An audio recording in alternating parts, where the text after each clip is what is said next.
रे लाओ बेटा आल्हा।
आप पहले भेजते थे, बहुत खुशी में भेजते थे कि बहादुर तुम यहाँ से जाओ और खुशी के मारे उनको बुला कर ले आओ, लेकिन इस समय क्या बात है महाराज?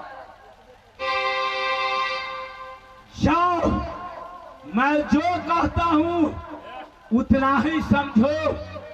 जाओ मोहब्बा रूदल का कहना कि मौसा जी कलिंजर में बुलाए हैं, अगर नहीं जाइएगा तो ना जाने कब न कब मौसा परवाली का तन से प्राण निकल जाएगा। रूदल आएगा, गला से गला लगा लूंगा, दिल का बात उसे कह दूंगा, ये तन से प्राण छोड़ दूंगा। ऐसा आपका आज्ञा हो, मैं जा रहा हूँ महाराज की जय हो। कहूँ मुनि सुनु हेमंत ऋषि,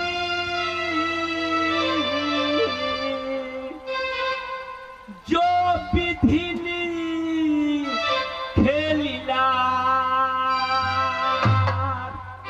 आखे बदनु जनर नागमुनि, कोई नहीं मेटा नहा। देव ऋषि नारद ने हेमंत ऋषि से कहा था सती का विवाह में ब्रह्मा जी जिसके भाग में जो लिख देता है, संसार में न देवता मेट सकता है, न दानव मेट सकता है, न मानव मेट सकता है, न किन्नर मेट सकता है, न असुर मेट सकता है। वैसे विधाता मेरे भाग में यही लिखा था, जो बने ये बना ये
खिलखिली माँ जरा ये पढ़कर सुनाओ। महाराज, मौसा परमाली सिंह का कहना है कि आप जल्द से जल्द चलिए, वो बीमार पड़े हुए हैं।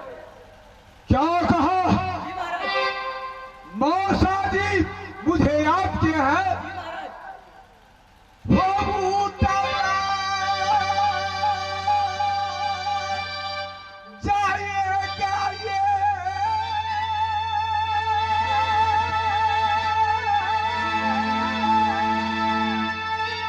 वो कलिंदर का खाना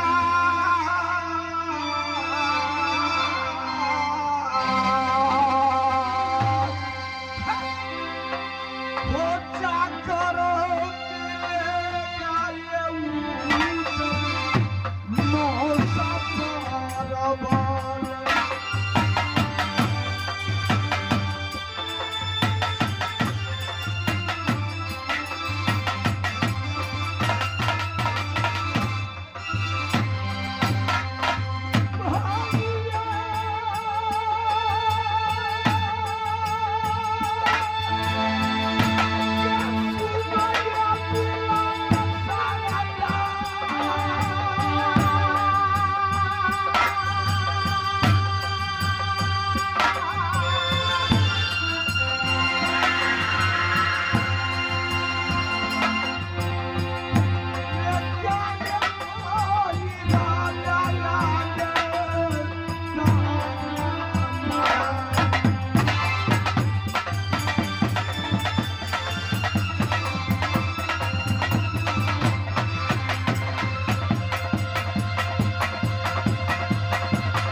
रूपना चल चलो चल चलो।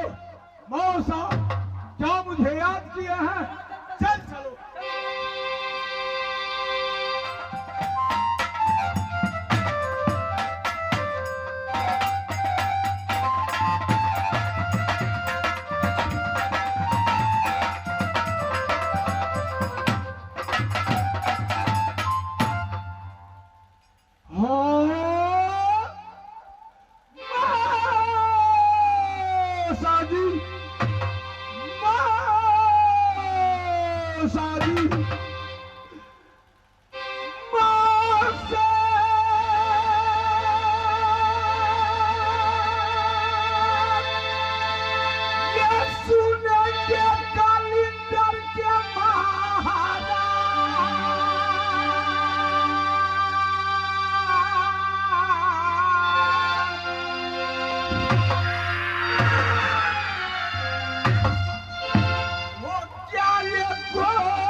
प्रणाम महोसा जी, प्रणाम।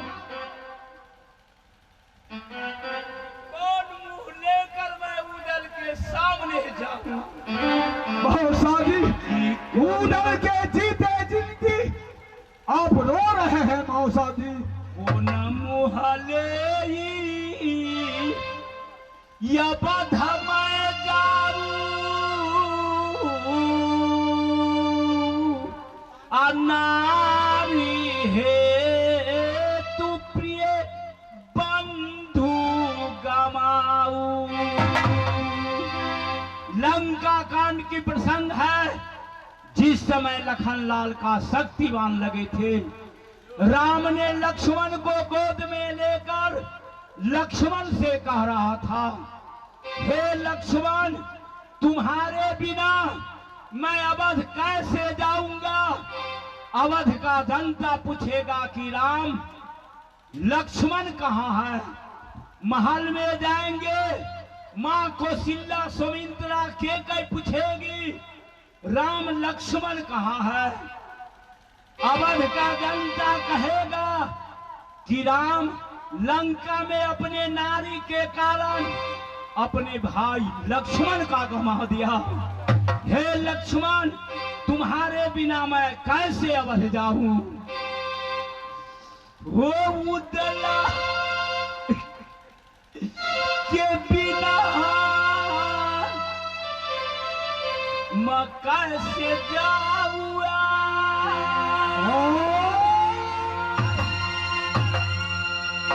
वो दिल के ये अज्ञान बेटा का करा सुना।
सकता है मौसा जी, बात क्या है जो आज उदल के सामने रोते हैं?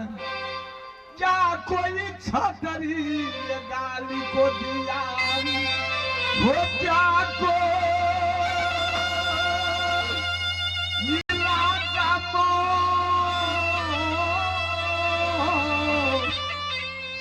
दिया है तुका?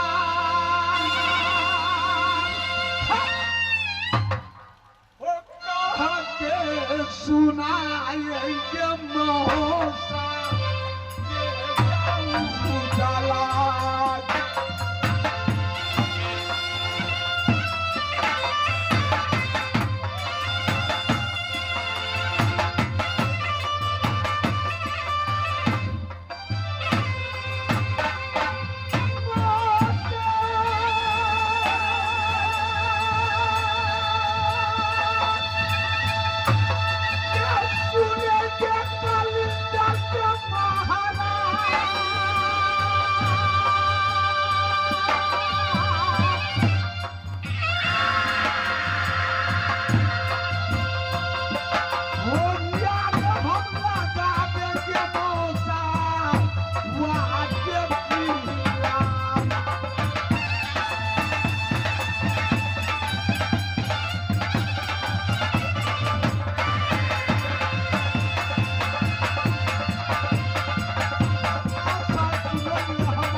पुलिस आया, मेरे हाथ में पत्र थमा दिया।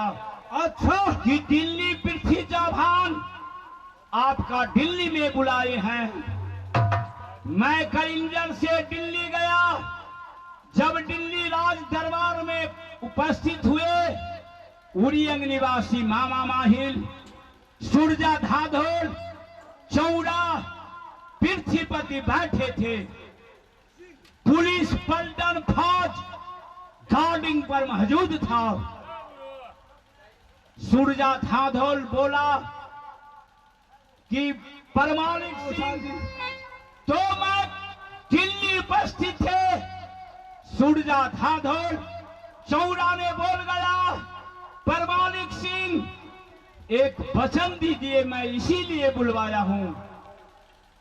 मैंने सोच विचार कर विवश हो गया। मैंने बोला कि मैं वचन कभी नहीं दे सकता हूं। कौन? दिल्ली पति बोला वचन देने के लिए? जी हाँ बेटा उदल। फिर क्या हुआ? मैं वचन देने से इनकार हो गया। सुरजा धाधुल बोला कि मैं जानते थे परमाणिक सिंह छत्री है, छत्री के नंद दुलार है और कलिंजर के वीर है, लेकिन कायर निकला, कायर निकला, कायर निकला। ताना मारने लगा। मैं आवेश में आकर सुरजा धाधुल का वचन दे दिया। फिर क्या हुआ? वचन देने के बाद सुरजा धाधुल बोल गए, महाराज मैं कुछ नहीं मांगूंगा, आपसे सिर्फ 5 सामान मांगूंगा। अच्छा। मैंने उससे प्रश्न किया कि कौन ऐसा सामान है?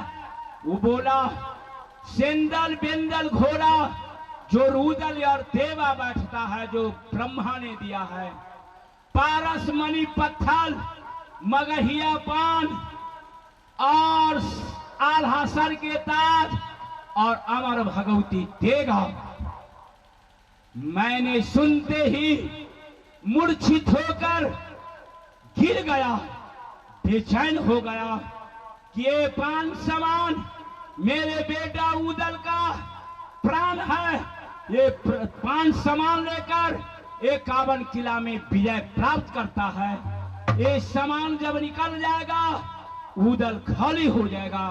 जैसे महाभारत में कर्ण का कुंडल कवच प्राण रक्षक थे, जब इंद्रदेव ने उनसे कुंडल कवच मांग लिया तो कर्ण ने समझ गया कि मेरा यह मृत्यु निश्चित है। मैंने रोते बिलखते हुए सुरजा धाधुल से कहा, लेकिन सुरजा धाधुल बोल गया कि आप छत्री है या कायर है, लेकिन विवश होकर बेटा मेरे लाज को रख लो। 8 रोज के लिए सामान दे दो। सुरजा का विवाह है, मरवा पर पंडित ने फरमाया है ये 5 सामान विध करके फिर तुम्हें मोहब्बा वापस कर देंगे। मौसा जी, यही मेरे पास जो 5 वस्तु है, उसी 5 वस्तु लेकर मैं इस संसार में विजय प्राप्त करता हूं, जिसके नाम है अमर भगवती देगा, सेंदल वेंदल घोड़ा, पारस मणि पत्थर, पान मगहिया और भैया सर के ताज। ये 5 वस्तु जो मेरे पास है, वही 5 वस्तु लेकर मैं हर किला में जाकर विजय प्राप्त करता हूं। मन बीनु भक्ति में अचल बीनु बीना, मम जीवन प्रभु तुम्हारे अभिमान। जैसे कि सर के मस्तक पर मणि होता है, मणि निकल जाने की बाद बेचारा सर तरफ तरफ के मर जाता है। मीन नाम मछली पानी में मछली होती है, अगर पानी से उसे अलग कर दिया जाए बाहर, बेचारी मछली तरफ तरफ के मर जाता है। पानी बिनु भानी जीव जल बिनु मीना, मम जीवन प्रभु तुमरे अधीना। मौसा जी, मेरा प्राण मांग लीजिए, ये मेरा मणि है, अगर ये आप ले लीजिएगा तो मैं जिंदा नहीं रहूंगा। बेटा उदल, मौसा जी, मैं तुम्हारा पिता हूँ, पुत्र का फर्ज है पिता का आज्ञा का पालन करना। मर्यादा पुरुषोत्तम राम अपने पिता के वचन के लिए 14 बरस वन में दरा बदर का ठोकर खाया। मेरे मान रख लो बेटा, मेरे शान रख लो, मेरे वचन रख लो बेटा उदल। मौसा जी प्राण मांग लीजिए मुझसे, प्राण दे देंगे। मोहब्बत मांग लीजिए, मैं मोहब्बत दे देंगे, लेकिन हो या मारा भगवती के गाना उदल सिंह देगा अब तो हो सेंदाल बेंदाल घोड़ा मौसा जी न दे।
जो मोहब्बा में तुम रहते हो वो मेरा है, मेरा मैं बनवाया हूं, ये तुम्हारा बाप का नहीं, मेरा है।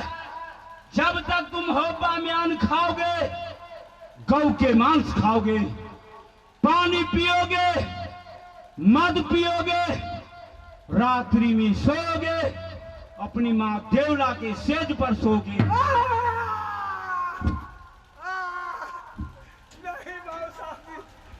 नहीं, ऐसा मत कीजिए मौसा जी, अनर्थ हो जाएगा मौसा जी। जाओ मेरे सामने से। हो कैसे कठोर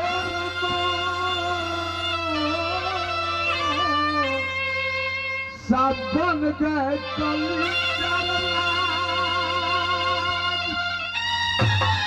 मौसा जी। हो पथरा चले जाए हो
समझ गया?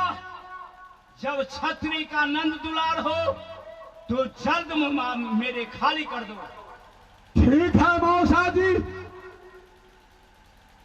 मैं मोहब्बा खाली कर सकता हूँ, मोहब्बा त्याग सकता हूँ, लेकिन ये 5 वस्तु जो मेरे पास है वो मैं नहीं त्याग सकता हूँ। जा रहा हूँ, नहीं तो सांस दाब दूंगा हरामजादे। जा रहा हूँ, वो पीछे छटाएंगे मौसा गोविंदा को धरा। वो पीछे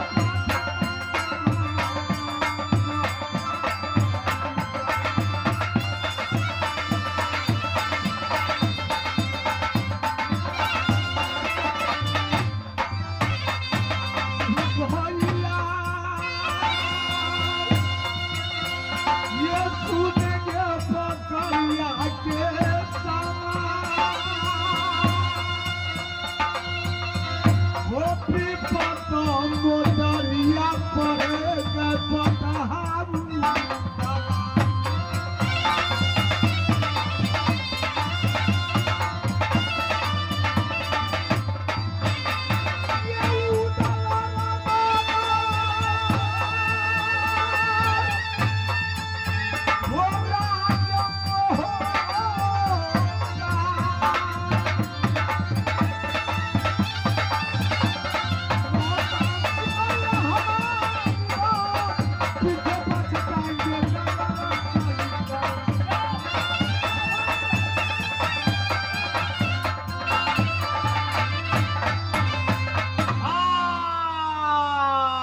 क्या करूं? गादी ऊपर बैठ कर कुछ सोच लेता हूं।